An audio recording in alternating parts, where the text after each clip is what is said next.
G'day and welcome to Media Tech Talk. I'm Paul Luckett. And I'm David Richards. Coming up on Media Tech Talk, we welcome Brian O'Kelly, the tech architect and visionary behind Scope3, the company reinventing how media is bought by embedding carbon quality and brand standards into every bit. Now, Brian is no stranger to transformation. He built and founded AppNexus from its humble beginnings in his apartment all the way into a billion-dollar company, helped pioneer header bidding and the exchanges that automated digital advertising, and now is turning that architectural mind to decarbonizing advertising. He's even helped launch the Ad Context Protocol to enhance AI interoperability across the ad ecosystem. And in today's conversation, we dig into his journey, his bold mission, what agentic advertising really means, and how he's aiming to leave a legacy where every ad is better, not just for performance, but for the planet. Brian, welcome to the show. Thanks for having me. Really great to have you on. Now, for people who don't know yet who you are, can you share a little bit about your journey from the early days in ad tech to where you stand today at Scope3?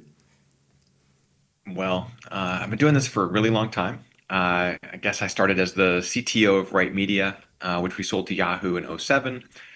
Started AppNexus out of my apartment in '07, I guess, and built that to a global company with over 1,000 people and sold it to AT&T in 2018. And then after a sojourn trying to do real world ad serving with metals, like industrial metals, came back almost 4 years ago to start Scope3, where I am the CEO and a co-founder.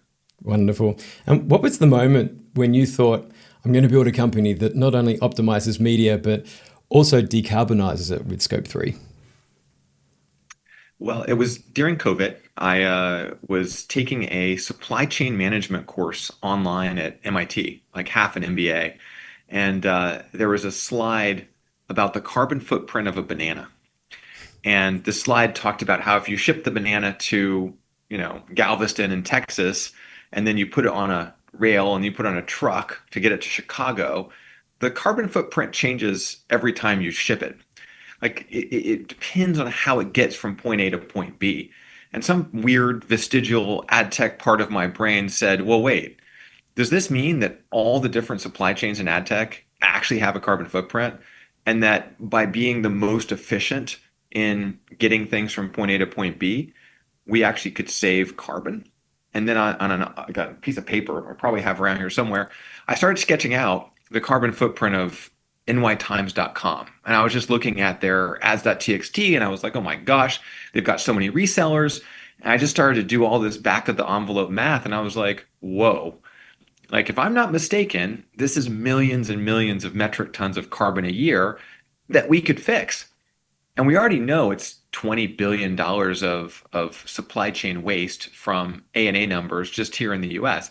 So you put those two things together, tens of billions of dollars and millions of metric tons of carbon. I was like, wow, like this isn't just an interesting problem. This is an urgent problem. What if I could fix both? I think it's really hard to be a pure play environmentalist, especially in this current moment. And of course, every country has their own environmental moment. Last time I was in Australia, it was like everything was zero carbon, green, amazing. Probably not the case 10 years ago. The US is the opposite. Like stores are like, check out how much carbon we have. We burn a lot, trust us. So it all changes. But in any case, in any economy, any regime saying, I can save you on aggregate tens of billions of dollars seems to be a good selling proposition. Yeah, absolutely. Where is Trump playing in all of this for you at the moment? Obviously, there's a big awakening to a different view around carbon emissions and trading. And how does that impact your business? It's such a complicated issue because the environmental movement in the US was obviously not political per se, but the first regulation came from Republicans in the 70s under Nixon. So this is not really a partisan issue. And if you look at the way that Elon Musk and Trump were buddies and then not buddies, and how some of these subsidies have happened, and how, you look at some of these rare earth fights that we're currently having with China, like it's all political, but not in the like religious my team versus your team way. It's like a football, everyone's kicking back and forth for convenience. And so at the current moment, I think everyone's a little confused. It's like on one side, we're the biggest natural gas producer in the world, so we should be pushing that. And on the other hand, right, we've got the biggest AI footprint in the world, and we're desperate for energy. And there's this really interesting tension between, are we in a AI Cold War? Are we in a race to power AI? Are we fighting? No one really knows. And I think Trump has been consistently inconsistent. And so it's actually, in some ways, a government that does nothing because it can't quite figure out what to do may well be the most effective government. And so far, I would say there's been nothing done that has catastrophically destroyed our economy or our environment. And for that, I feel deeply grateful so far. Yeah, look, I think obviously with the US's investment in Stargate is interesting, specifically with OpenAI and Oracle's investment in this new data center, specifically focusing on AI technology. But using green power to power that through wind turbines is really fascinating. Is that a trend that you think we'll see more of with the technology space becoming more green and more green focused? Well, a few years ago, it actually became cheaper per watt to build solar than to use most other fossil fuels. And so we have a glut of natural gas here in the US. So the economics are potentially different. But if you could go build wind turbines or, you know, build solar farms and it would actually be cheaper, this isn't an environmental question. This is a cost question. And really, the problem with wind or any other, you know, renewable fuel is that the wind doesn't always blow. And so you need batteries. And so you get back into actually the same sort of metal supply chain questions. I mentioned I did commodities for a while. What was really cool was that my company was actually responsible for a quarter of the copper coming into the US. And our biggest customer was the largest wire maker in the US. And the wire they made ended up in wind turbines. Another customer, their wire ended up in Teslas. And so, like, you could see this very cool direct connection between streamlining copper flows into the country and actually fueling this environmental outcome. And it just goes back to a point that I think we forget, which is the virtual world, like things that are in the cloud. The cloud is a windowless warehouse, probably in a swamp, not too far from you. And, it's got a bunch of air conditioners and it's got a bunch of power and it's got a bunch of servers. And so it's actually the real world. We are completely existing in the real world, even when it feels like we're on screens. So I think that Stargate point and all of this, like, it's all so deeply connected that it's hard to tear apart. Should our, power as a civilization be going to AI? I can think of worse places to put it. I'm sure we could think of better places to put it, but I'm glad that solar is at a point where it makes sense to, or wind, to have it power at least some of that. So, Brian, you've talked a lot about kind of agentic advertising, and given kind of the sustainability focus of Scope3, and as we've talked about, like, agentic advertising or just agentic or AI and everything in general driving so much more kind of consumption when it comes to like data centers and stuff like that. How do you kind of manage those two kind of seemingly contradictory or not contradictory, conflicting kind of perspectives? Yeah, I think it's a common fallacy to forget units of measure.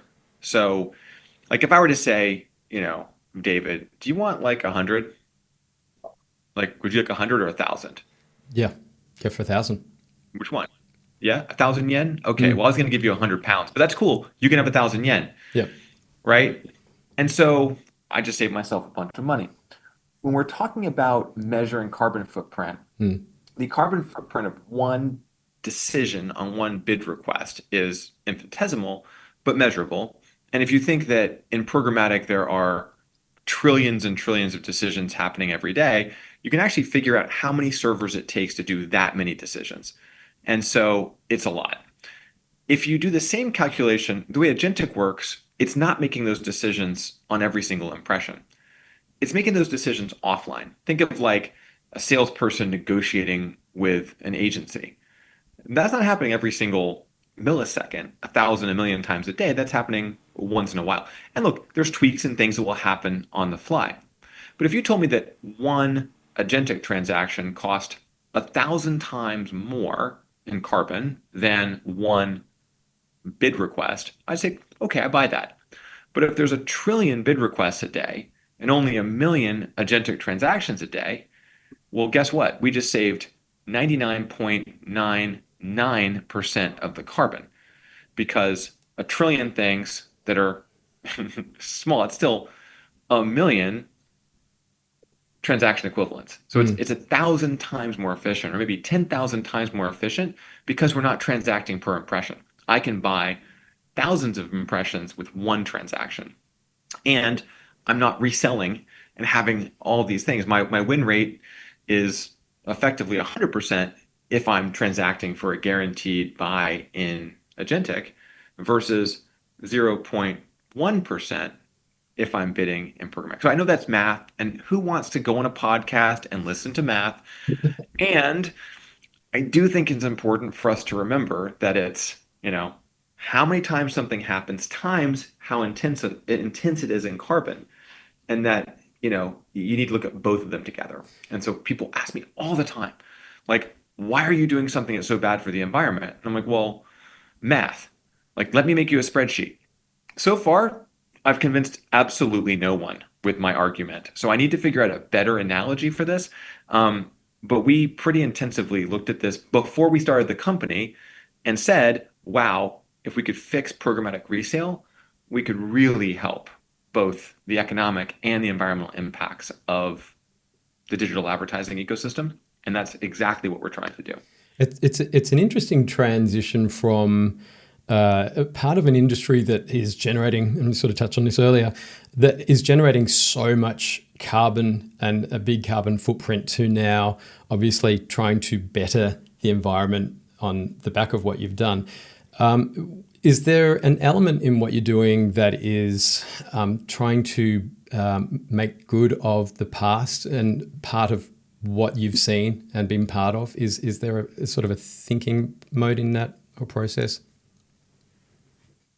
Well, you've mentioned that you've read Yield. Yeah. And It's a Ari good book. Papero's book. Yeah. And I sat with Ari for hours in a coffee shop talking through the early days. And the early days were at Right Media when we built the first ad exchange. And we don't talk about ad exchanges anymore. But the nice thing about an ad exchange was all the demand and supply were in one place. And so you could make decisions that weren't just based on the highest bid. You could actually say, well, I think this is the right ad to show, even if it's not the highest bid for this. And one of the examples of that is, what if someone wanted to pay per click? Well, I don't know if they're going to click. I'd have to predict if they would click. And I would actually serve the ad that had the highest expected CPM. So a whole lot of early programmatic was about the eCPM. And that was what we were all obsessed with. All of a sudden, along comes header bidding. There's no more E. It's just the CPM. We've lost that sense of predicting value. There's no obligation for a publisher or a seller to understand the buyer's needs. And therefore, there's no incentive to actually help them achieve it. There's no skin in the game. Yeah. And so one of the observations for me of leaving this industry is that, because I came back, obviously, but I left and I came back and I was like, wow, this is broken. It's not the technical protocol that's broken. It's that the incentive of the seller is not aligned at all to the incentive of the buyer. We always complain that buyers have the wrong incentives. I would argue that buying and selling impressions with no consequences, with no accountability, is actually a very ineffective and risky way to transact. And that moving to a transaction structure that's not about impressions gives us so much more flexibility. If I wanted to buy an ad from, I don't know, The Australian, choosing the only publication I can think of that has Australian in its name, could I buy on clicks? Could I buy on views? Could I buy completed video? I would be very comfortable saying, my job is to figure out that it's a good publication. Your job is to get people's eyeballs on my ads or to get their little finger to click it. That feels balanced. You can't do that in programmatic. Yeah. That's the problem I think we're trying to solve here, is to reconnect buyer and seller needs in a efficient market. And that is the irony of how many papers have been published by academics about the efficiency of programmatic markets. It's actually wildly interesting for academics and wildly inefficient and, not aligned to what the actual participants in the markets are trying to do. So yes, a very long way of saying, I think we might have had it right the first time. I think the ad exchange mindset might have been better than this contentious header bidding, you know, disconnected way of transacting. Yeah. Is this something you think about at night, or is this more of a Monday to Friday, 9 to 5 thing? Like trying to get to how invested are you in this? Is this like obviously a passionate project that's obviously going to generate revenue for you, which is like the ideal outcome? But how consuming is it for you to come through with Scope3 and obviously from what you've done in the measurement place as well? Well, I mean, I'm With that at a point in my life where I don't have to work, right? I mean, Yeah. I've been very successful as an entrepreneur. I feel like I'm uniquely positioned to question the status quo. A status quo that's incredibly powerful. We have public companies that are worth bazillions of dollars. We've got trade associations that have power. We have vested interests left and right. We have antitrust suits. I mean, we have managed to turn this industry into one of the most important, powerful economic engines in the world. And if you could give me a magic wand and say, you, Brian O'Kelly, can, if you want, change it. But it's going to require you to work 90-hour weeks, not get paid, go through immense stress, raise money, deal with all these crazy people. But at the end of it, you can look at it and say, I made positive impact on the world, environmentally, economically. I help small businesses find customers. I help consumers not be stalked and, abused by advertising. I help journalism and publishers and creators and influencers reconnect to ways of monetizing that aren't tied to big tech. I mean, to me, all of that feels like a worthy way to spend a few years. You sound like you're a people helper. I might be. Yeah, it's nice. And I get that impression when I hear you talking, and obviously we were talking with Ari, obviously, about his book. And he obviously in his book discusses you quite a lot, and you touched on this before with your catch up with him. I just wanted to ask, what's your view on how he profiles you and your career in Yield? I haven't read it. Oh, come on, really? I'm going to send you the book. I actually have it here. I've tried to. No, you can't, because I bought it twice. Right. I bought it 2 times. Yeah. And both times we have a package thief on our block. I'm not kidding. Both times the same package thief stole it, and I'm trying to figure out, because I guess he doesn't know what he's stealing. It's probably Ari trying to bump up sales. That's what I think. So I honestly think Ari is literally going by and stealing people's books and then just reselling them. And so I think this is a perfect example of the programmatic ad tech ecosystem, which is that he's found a way to sell the same book. There may only be like 10 copies in existence. You're going to send it to me and it's going to be like the same book, and he's just going to make commissions on it. But it's funny because I really want to read it. I'm curious about it. Everyone asks me, and now I've given him $60. Yeah. Right. I've bought it twice. I'm going to buy it again. And I would like to read it. But it's also funny because I've lived it. And so, part of me also is like, well, I know what happens. Google loses. Yeah. It's kind of like you've been immortalized. I mean, I don't want to sort of make that sound too infamous, but it's you've made a point in this industry. We all know about AppNexus and AT&T coming in and acquiring a business, and then Microsoft buying Xandr, and obviously now where we are with Xandr. Xandr's moving out of on the monetized side. No, sorry, the invest side. How does that make you feel to see the product that you've invested in and built to, sort of moving into different realms to where you originally started? And I appreciate that the monetized part of Xandr is still there, which is where AppNexus largely plays. About a week before we sold the company, I took my leadership team, like 100 people, to an offsite. And we spent the first day kind of like mourning the end of a era. And then we spent a day in the liminal space between. And then we spent the last day kind of trying to celebrate the transition. And I said to them, AppNexus is dead. You have to let it go now. Like it's going to turn into something else. And we cannot hope that whatever AT&T does is AppNexus. It can't be, it won't be. That's not what it's going to be. Our greatest gift to Brian Lesser and to the AT&T team is to walk in open mind, open heart, you know, and let this be what they want to make it. And they wanted to make it Xandr. I hated Xandr. I thought it was the dumbest name. I thought it was the dumbest idea. Nothing about it made sense to me. But you know what I really hated? Was how they treated my management team. They did not respect the extremely talented group of people that we had assembled. And I said, you know, you keep thinking I run this company, but they run this company. And when I quit, you're going to have to work with them because they're freaking amazing. And so I quit. And I partially quit because they didn't really want me there, but I also quit because I felt like it was my company until it wasn't. Yeah, And I let go of it. I miss it. You that's know, I still hard. wear, That would be have hard. so much AppNexus gear, Yeah. but I wanted everyone to feel like they could be fully Xanderians, Xandrossi. I don't know what they call themselves, but we had a reunion last week, or Mhm. yeah, a couple weeks ago, and 400 people came, and it was like yesterday. What I told them is, AppNexus is dead, but you will forever be an AppNexian. And what I've had the blessing to experience is that this, you know, what, probably 2,000 people that worked at AppNexus over the years have become an incredible community, a incredible motivating spirit through the industry. And I asked all of them, wherever you go, remember our mission, create a better internet.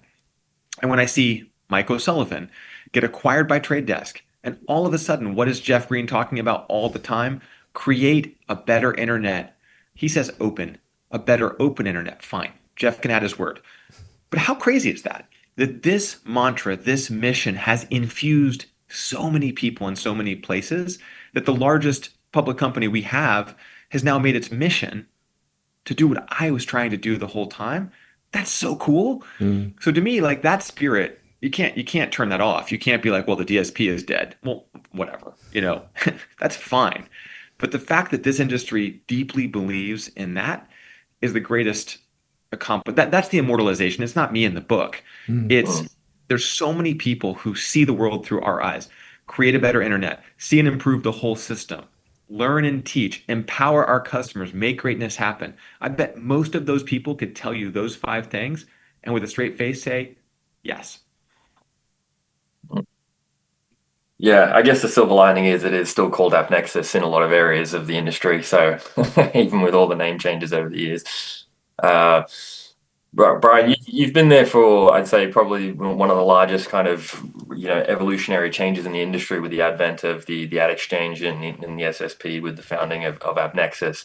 I mean, I remember back in, I think it was 2012, setting up the first AppNexus integration in our DFP account at the time. So I'm curious, a bit of a two-part question. First part would be kind of interested to hear, with the AppNexus and founding that, and what were some of the real kind of massive decisions you guys had to make in terms of the technology and ensuring that it's set up for publishers and the ecosystem in the right way? And then secondly, are we at a point right now where there true kind of technological evolution can take place? I mean, publishers have kind of largely been using the same tech stack for the last 10 years. Are we at a point with AI where that's going to change dramatically from here on out?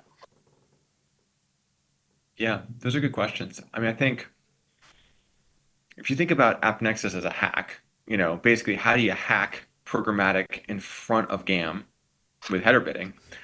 A lot of the problems with programmatic stem from the fact that it was being done despite, what Google was running in their sort of monopolistic hold over the ad server. Um, and I think the advent of AI is changing the world from a consumer perspective. It's changing the world from a um, commerce perspective, like how people buy things is changing. Um, and I mean, it's less cool, but B2B technology is changing.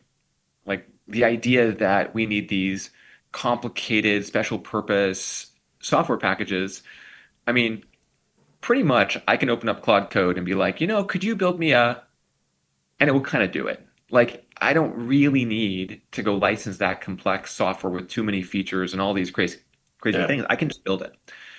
And we're going to have the expectation that most quote unquote software is agentic first very quickly.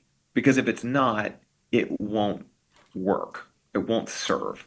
Um, and I think if we went from, I think the transitions I would point out would be when we went from me racking and stacking, like buying physical servers and taking them to a data center in Chinatown and having to physically wire them, right? That was like what it took to launch a website.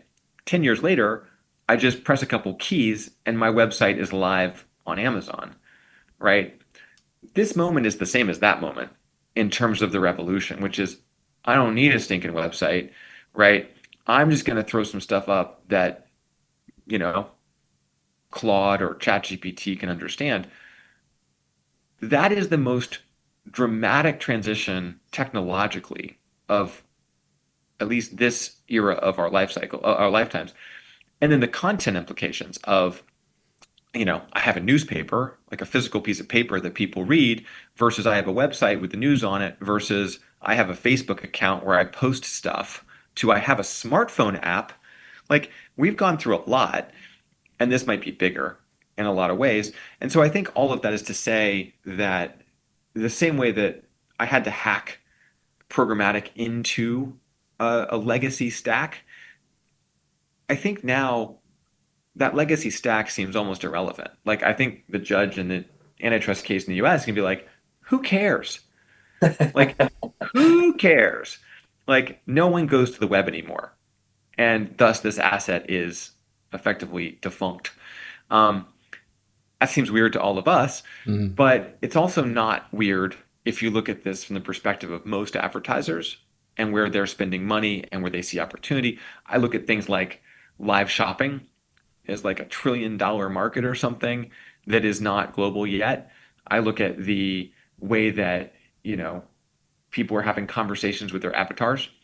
I don't know if you guys have AI significant others yet. I highly recommend it. You Oh, should have at least one, maybe more. this is actually an avatar. There's just GPT right now. No, I get that, but I think Yeah, as an avatar, you should have an avatar like totally. partner, Yeah, right?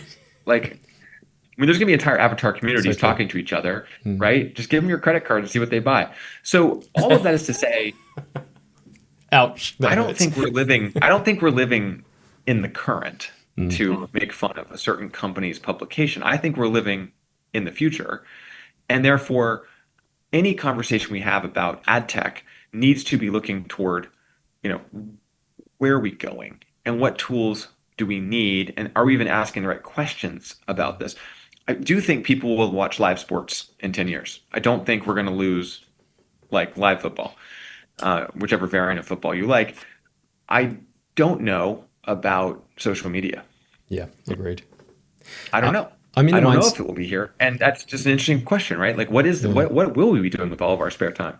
I'm in the mindset that anything that has suspense in a visual format or even audio is where real content, meaning live content, will still be played, whether there's augmented content over the top of that, like we see with scoreboards and play lines, etc. But I think where we have curated content like cartoons or entertainment shows that we watch on television, I think that is where we see AI really coming into the play. And look, dare I say, we're talking about AI being a software. piece, when we start getting into quantum computing, which is more around the technology, when we start bringing those two together, where do you think the industry is going to really take off into? Well, I mean, I'm a quantum skeptic. I Are you? don't think Right. we're Why going do to you say, why do you crack say that? Why, the why is that? um because the time it takes to commercialize a technology like that is extremely long. Mm. It's like fusion and quantum computing. Like, I'm not saying they'll never happen. I'm just saying that if you told me in the 90s we were close to artificial intelligence, I would have said great. You know, and I would have been probably wrong at my guess as to when we got here, but I might have been wrong 5 years ago too. Like, I'm not sure my guess would have been different from 1995 to 2020. And I think the same thing here, which is like right now, we're making progress. We have more qubits. There's things happening, but I'm kind of unconvinced. And for all we know, we'll have some crazy realization that makes it irrelevant. Like, we might have something that's better than quantum. So I guess those are speculative, and I'm not great at speculation. I'm pretty good at what we can see in front of us and adapting really quickly to it. The thing I would follow, based on what I know right this second, which by the time this airs is probably out of date and you'll think I'm an idiot, but ChatGPT just launched App Store, where you can plug in your own app into that environment. And to me, if I could convince a billion people to make my app their primary go-to for whatever, that is a massive opportunity that ChatGPT can monetize. That adds to consumers, maybe less interesting to them than actually driving app installs and sponsored listing in those stores. And those bespoke experiences they're offering are awesome. I can build a beautiful storefront in ChatGPT. I think this is the new operating system. Mm. I think this is the new iOS. And if you think about the, I don't know, bazillions of dollars of commerce and things, like the fight between Google and Android versus iOS, Safari versus Chrome, that all may be literally irrelevant right now. It may have already happened. And we may be talking in 5 years about Claude versus ChatGPT. Yeah. And in the same way we talk about Android versus iOS. And I can't get my head around that, but I also can. Like, I could totally, completely imagine it. Mm. And, this is the next Google Bing, right? Well, I mean, this is it. we literally saw OpenAI come out with Atlas, a browser, this week. What I was about to say, yeah. Yeah, we're Yeah. Well, obviously ad tech recording. called. We want our product names back. Come Yeah, on. didn't it? What happened with Microsoft Atlas? Where is that? When it became They closed Facebook. Facebook. Yeah. Yeah, Yeah, yeah, yeah, that's right. Just disappeared into the ether. And I see it interesting that Apple, they've announced that they're launching with Apple Mac OS, so not iOS first, which I found interesting because I would have thought in the US iOS's penetration was larger for Apple and to go into a handheld device. But obviously, I think this is the beginning, going back to what you're saying, where we see Chrome being challenged for market share and Google's AI solution. Obviously, it's good. Google's just announced that they're going into shopping. It's a great opportunity in that space for them to be relevant. But I'm just seeing now, you're right. I think we're starting to see the play from these AI operators to come into our desktop space. Well, Google's the new Microsoft, right? I mean, Google has just figured Mm. out that cloud and AI infrastructure is extremely lucrative and that their consumer footprint is hard to maintain. And so, in the same way that Microsoft was like, we're going to buy LinkedIn and we're going to go really double down on enterprise and we're going to double down on gaming, like Google's starting to choose places to place their bets. And I don't think Chrome matters that much except as a gateway to search. And I think it'd be very difficult from an antitrust perspective to use Chrome as a gateway to Gemini. And so they almost can't do what OpenAI is doing. OpenAI, by the way, just strategically, is giving Google such a gift because Google can now say, well, our competitors are doing this to us.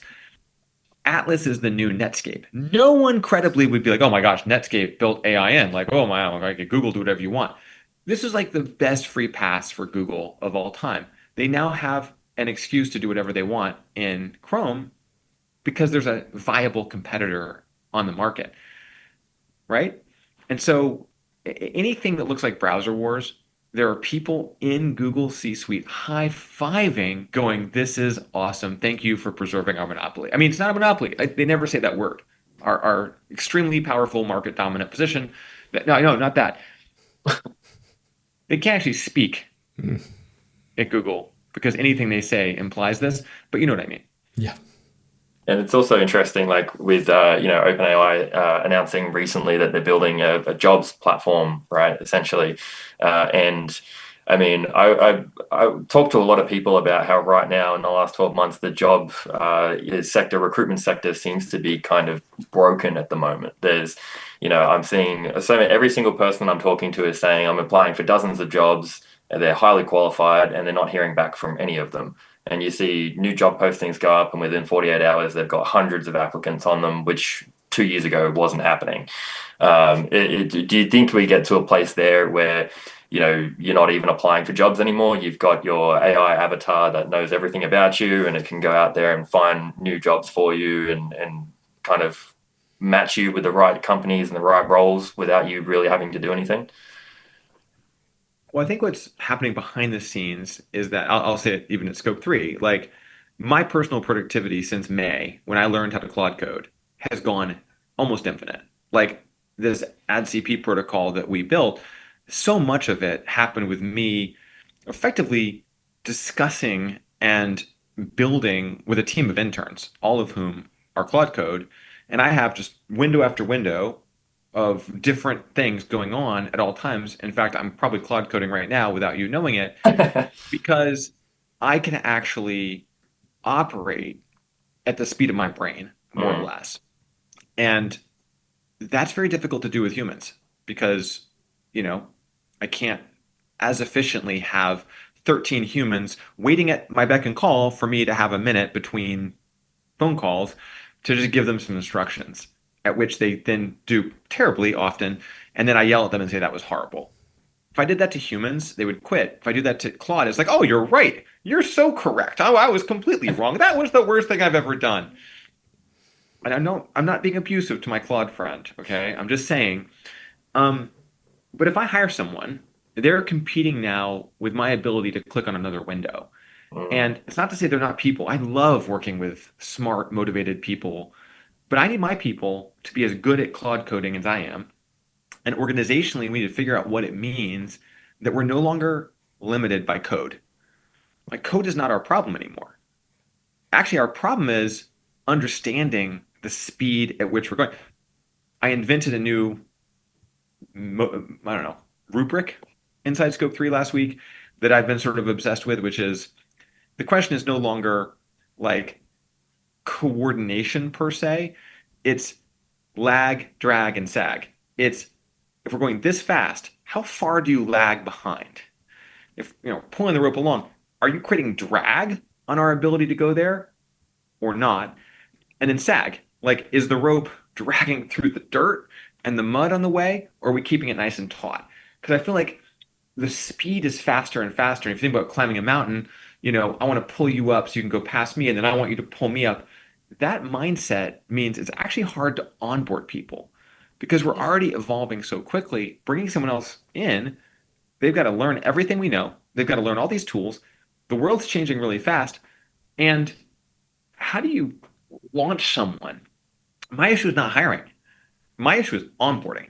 My issue is launching. And is it better worth my time to look at my amazing team, who probably half at any given time are like, "What the hell is happening?" Because it's so fast and it's so exciting that, I want to get everybody moving at this same speed. I mean, again, we're talking 6 months from May until now. That's only 5 months. And I'm 10 times faster than I was. And I was already fast. Mm. That's why you can't find a job. It's not because Mm. there's not jobs. It's not because people don't want to hire. It's because the opportunity to get the team inside the company to go faster and to figure out what's going on means that when you do join, they can pull you along. We're investing in the foundations for a new AI first universe. And it's just not the right time to join most companies. Mm. Brian, So I I don't just think it's a finding a job issue. I think it's a, heads exploding issue. Yeah. Brian, I just want to take a step sideways here because agentic is a word that we're hearing a lot of in market at the moment. For those who aren't familiar with it, can you just give me your simplified version of what agentic is and how it impacts what you're doing at Scope3? I think the simplest way to imagine this is as an agentic storefront, which is, can I, with an agent, let's just think ChatGPT is an easy way, can I say what products are on sale at that store? And then can I say, buy it for me? Okay. If it's a dress, fine. What if it's ad products? Could I say, what does News Corp Australia have currently that would be good for me? I'm Nike. I've got this awesome 30-second video. I'd love to run it. Do I have to pick up the phone and call somebody? Do I send an email? Can I even find that out in my browser with a DSP? Actually, DSPs aren't very good at answering that question. You have to actually place a campaign and see what happens. So we're actually fixing, I think, is a product discovery problem. So when I say agentic, I mean I can ask those questions and have an AI, a very well-informed AI, answer them, and that can then transact on my behalf. It has to do both. It can't just be discovery. It has to be discovery and transaction. And then I need to be able to fulfill, meaning I get reporting or whatever. And of course, in our world, there's a creative I have to send and sync. So those are the sort of major processes: product discovery, placing a media buy, adding creatives, and getting reporting. All of that can be human in the loop. So I could be typing things. A human has to initiate this and decide what's happening. On your side, it might be, hey, my agent is doing this transaction. It might just send a Slack message to someone named Phil who sits in the back and actually puts it into GAM or Freewheel or whatever, right? And then bleep, that's the sound of the agent whose name is Phil saying, did it. And then the buying agent's like, happy. So there's people all around this process.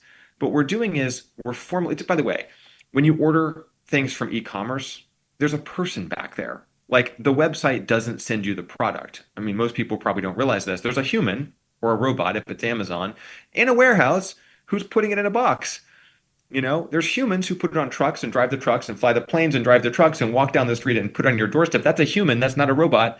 Like humans do all the things, but it can still be an agent that does some of the core transactions. And when I talk about agents, there's multiple flavors. As an industry, we're figuring it out. The Lumascape of like programmatic ad tech, we all know the acronyms. The equivalent of the agentic world, I don't think we know them yet. My strong vote is cooler acronyms if we're going to do it again. But that's who I would think about it, is buyers and sellers performing this sort of transactional process. It's like augmented transactions. It's the same way I'm using ChatGPT to shop. I'm using ChatGPT to do my actual job of buying media. But that agent is facilitating so much complexity. Oh, wow, this website needs a 1920 by 1280, but oh man, this, CTV app, oh, I got to move my logo over here. Agents can do that. Yeah. Right? This one only sells on a CPV. This one calls it CPVM. The hell is that? Fine, whatever.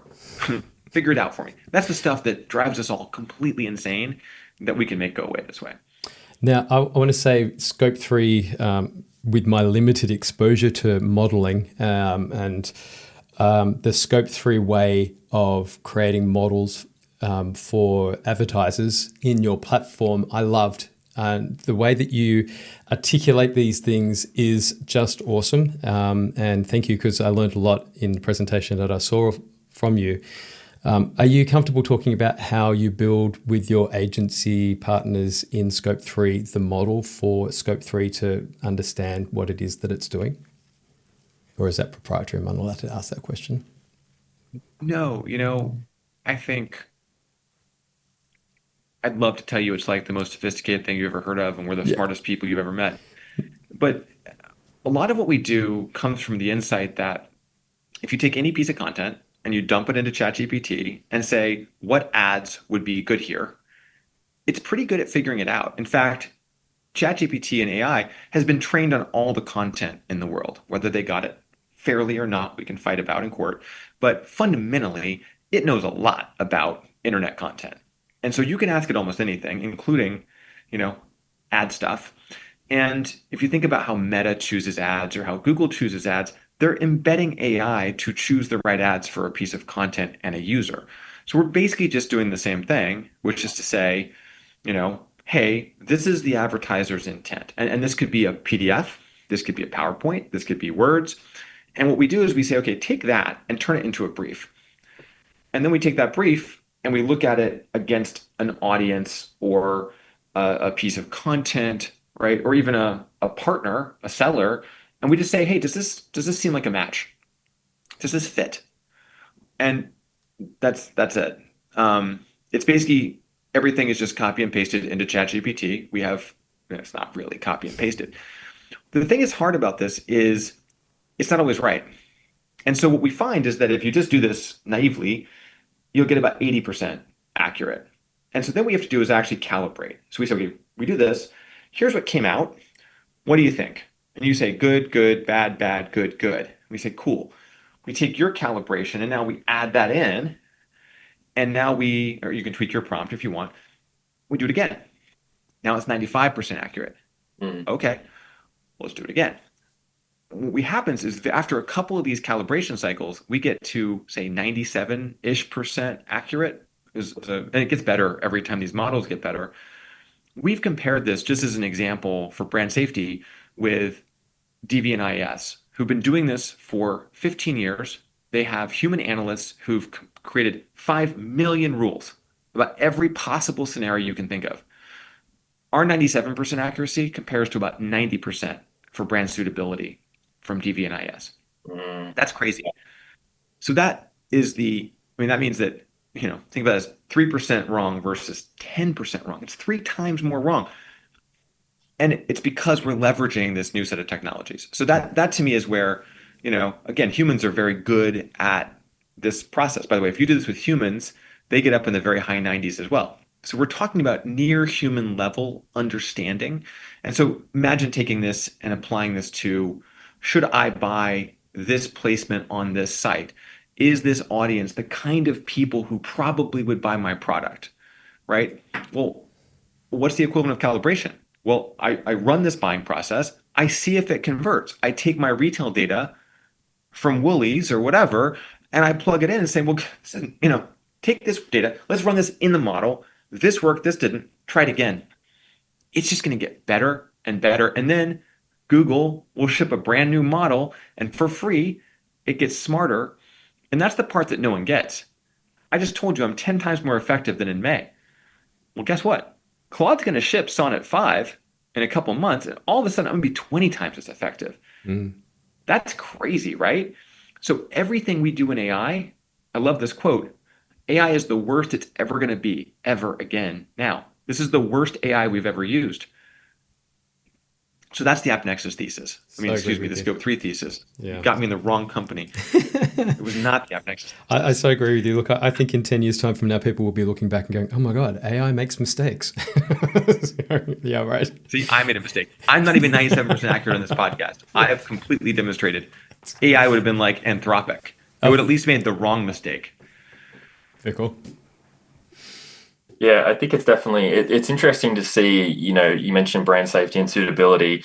Over the last kind of 12, 18 months, I've been looking at a lot of the tech companies that are in the market that are offering products, particularly to publishers, where AI tools and models are actually becoming better at doing those jobs, and publishers can stand up that technology in-house. And I think to your earlier point, even around a startup business right now, like I think the whole SaaS startup model is going to completely change if it hasn't already, because you don't need to hire a whole engineering teams anymore. Like you just be Brian O'Kelly starting up a new business on his own, creating a full tech stack, right? Do you kind of see that as the next 5 years, just a lot of these other companies pivoting to try to move away from some of the exposure they have against AI models, or just going out of business in the ad tech and kind of MarTech space? Yeah, It's one of the reasons I thought AdCP was so important to do as an open protocol, which is that otherwise we get massive fragmentation where everyone tries. I mean, how many contextual companies are there in this industry? Like maybe 4,000, right? Like I actually have a new startup I'm gonna pitch you, which is a contextual company to find contextual companies. What Great. do you think? Yeah, let's Love do it. it. Great idea. I'm gonna make hundreds of dollars. Yeah. But what if this were a solved problem? What if when I send a brief to a publisher, I just say, this is my brief. Go figure it out, Mm, right? And if you want to go license a contextual tech stack, go nuts. If you want to do it yourself, fine. But my expectation is that you are able to meet my needs. yep. Now, we've changed this problem now from a sales and marketing and everybody has their own thing to simply saying, here are the set of expectations I have. And that's a commoditization, a standardization and a commoditization, which I think is extremely necessary because you're right. There's not a market for 4,000 contextual companies. Mm, Agencies are guilty of trying everything, and it makes them wonderful and also horrible because any contextual company can find some agency buyer who will try it. mm, I think that's dangerous. It's not a very efficient way for us to be investing our time and energy. Any solved problem should be a commodity. That's just a general Brian O'Kellyism you can take with you. If it's easy, if it's a commodity, it should be standardized. mm, And that is a great question for any CEO in this industry to ask is, am I a commodity? And if so, you're right. There's two choices. I can fight it or I can lean into it. mm, And I think fighting it basically means closing up and trying to find ways to vertically integrate, like Trade Desk is trying to do, which is to cut out as many suppliers as they can to get their arms around everything. I understand that play. The other option is to say, let's go open. That's why I did at AppNexus with Prebid. I said, actually, let's open this for everybody. I don't want to spend the next 5 years fighting Rubicon and Pubmatic over who has the best header bidding. Let's just give everybody header bidding and go fight the real fight, which is Google. And we did. And we won. It just took too long. I think we're in the same moment right now, which is I'm extremely suspicious of companies launching products with the word open in their title. When someone says this is open ads, I'm like, well, I'll believe it when I see your open source repository that other people contribute to, and it's actually the standard. And that is a diss, if you were wondering, of Trade Desk and Jeff Green specifically. So I want to be very clear, that was not an incidental statement that you can then wonder about my attribution. Can I just say, But anybody who hasn't, please go to your LinkedIn profile for your letter to Jeff Green. Right, No, from I was helping you were edit writing it for just, in behalf. Yeah, it was great. It's a good and I piece have of work, not by the sent way. him a bill yet. I do think he should have sent me a thank you note for editing his LinkedIn post. I thought that was nice. But It's very good. who cares? The thing is, who cares what Jeff Green does in his web supply chain? Who cares? Nobody cares. Go do whatever you want. The $1 trillion of opportunity is not going to be optimizing the web 1.0 ad supply chain in 2025. Thank you, Jeff, for not innovating toward the future. Thank you for not solving our tomorrow problems. Thank you for spending all of your time in R&D on something that literally doesn't matter anymore. Is that fair? I mean, the future is not going to be, web transaction IDs. So that's our job. All of our job is simply to say, the future is over there. We've got to go figure it out. And all of that baloney isn't going to get us there. Brian, we've got to get you back in for another chat because there are so many things. I just want, my brain's exploding with transaction IDs and another hour on previews. that last question. It's great. Look, I want to wrap this up. Obviously, we're coming to time, but you've just been in my world an amazing person, an inspiration. And I don't want to sound too fanboyish on this, but obviously, everybody watching and listening to this conversation will really appreciate the value that you brought into this business. And I want to refer back to a post that you had, I think it was last week or the week before. People, not products, make companies special. And I think that is an absolute heartfelt statement that says exactly who you are. And I know Luckett and I both believe in that philosophy as well. And the people that I work with as well all feel the same. We've been in this industry for long enough to see That the people who stick around are the ones that really have the heart in the game, and we're passionate. We love it. You don't come into ad tech or media tech for a short spin. You want to change the world, and you've got toys to play with and make it happen. It sounds like you've got that at your feet. It's unreal. Question for you: if you could give one piece of advice for anybody starting out or anybody mid-career and looking for some inspiration, what would you give it from your life experience in media tech? I'm going to give you two answers. One is that Yeah. what you just said about people, not products, Yeah. is true of industries. That the reason that when I ship a new protocol, um, I have 20 companies who are willing to spend their time and energy and reputation to do it with me is because I care about building communities. And, look, I can diss Jeff, but I also have had an amazing connection with Jeff for such a long time that I think I can say that without him being like, I hate you, Brian. Yeah. Right? He gets you. He might hate me some days. But also, Jeff was my client and champion at Microsoft, right? And we've been on the same journey, as I said, toward a better internet. And I can say it's mine, he can say it's his. But like, there's a lot of connection between people that when I see him, we hug each other, and then he's like, stop it. And I'm like, you stop it, you know? Like, and that to me is, I think, the point that everyone needs to remember is that that's not idle. That's No. not, bullshit, CEOs, backslapping. Like these are relationships that we've all built over decades, and that leaning into the connections with people will be the most valuable commodity, even in an agentic world. My second point of advice is agentic is happening. AI is happening. This is going to fundamentally change everything. And being on the bleeding edge of this will not seem crazy in 3 or 4 years. We need to figure out where this is going. And the only way to do that is to be right in front. And you'll make mistakes. Tell your boss, tell your colleagues, y'all, I'm going to make some mistakes here, but I'm going to see how far I can take this. I'm going to go live in the future. And I'm going to bring it back to the past, AKA now. Because if I'm not there and we're not there, we are going to be crazy behind in 3 months, 6 months, 12 months. And any leader who is clinging to how it was, and I've heard people say this, that they're not ready for this moment, should be honestly thinking about retiring. Mm. I know that's a big, scary word, but this is not a moment to live in the past. This is not a moment to be scared of where we're going. We have to lean in.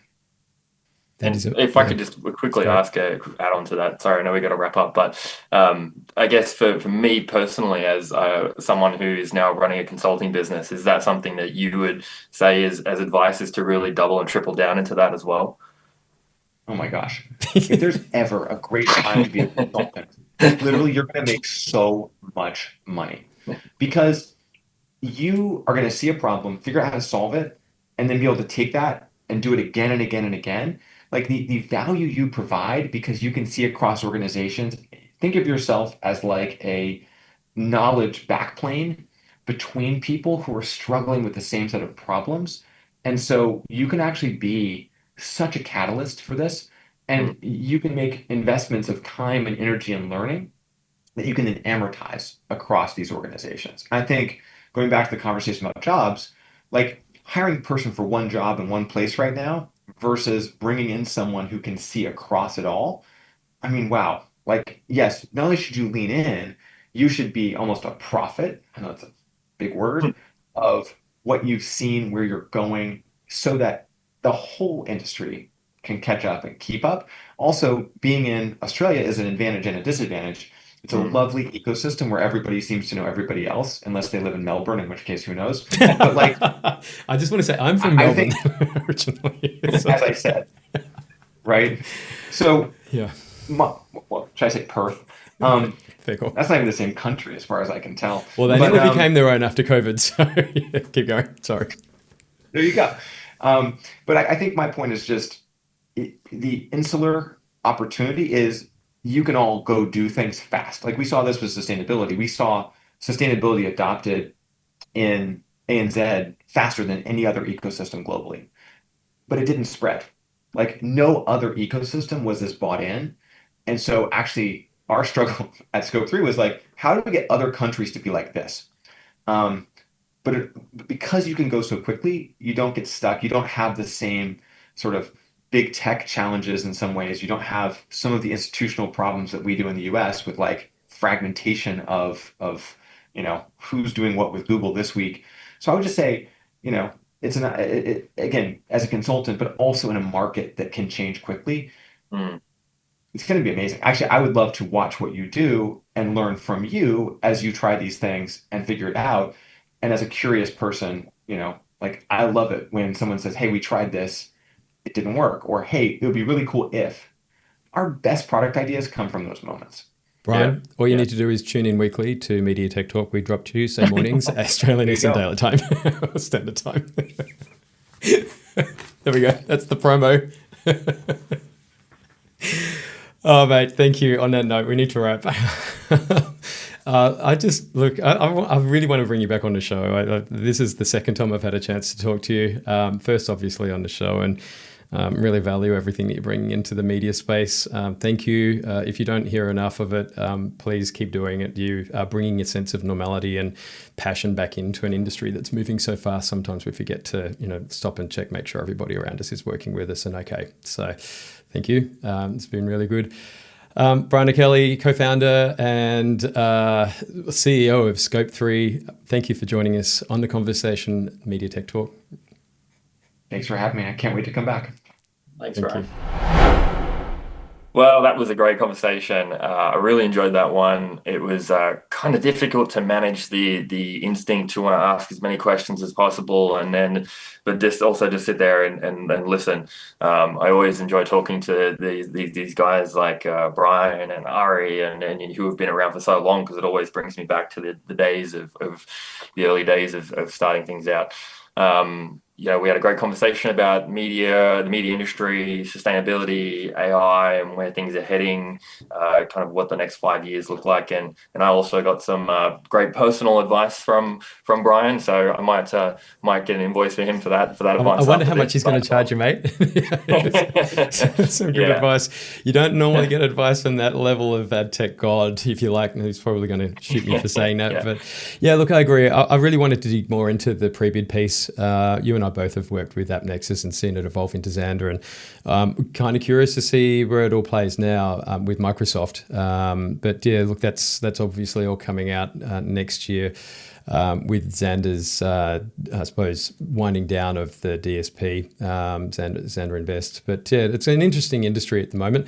Where I think that Brian really nailed it for me personally, and I hope everybody else watching this felt the same, was his and I want to say legacy for this industry, where we're moving so fast. There's just so much going on. It's hard to keep up with the technology, which is why we want this show to work for everybody, because this is about disseminating information at scale. But his ethos around looking after people and making sure that the people behind you, in front of you and beside you are all moving with you. Otherwise, if you don't have that ethos or the ethic, it's going to be really hard. Media is not a one-man show. It never has been. And unless you want to be the town crier back, 300-400 years ago, we're now working in an industry where everybody has to collaborate. That word interoperable, I can never say it. So, but this definitely comes up time and time again. So yeah, it's really cool. But yeah, look, I think definitely the way that our industry is operating right now, it's important to look at the way that we work. Yeah, absolutely. And I think one of the things about the ad tech industry that I always found or the ad tech sector specifically in the media industry, that always found it pretty funny, is that we're an eclectic bunch of random people that kind of just fell into the space. I don't know if anybody actually intended to get into ad tech. I know that wasn't where I started. I applied for a role that was advertised as a front-end web developer. Is that how you started? Yeah, all those years ago. Set back 15 years ago at Census Digital. Yeah, it wasn't even advertised for an ad tech team. Almost remember that day, mate. Almost remember it. Yeah, the good old days. Good old days. But to everybody else who's watching today, I hope you enjoyed the conversation as much as we did. Join us next time on Media Tech Talk. And until then, let the future you build be as bold as the one you imagine.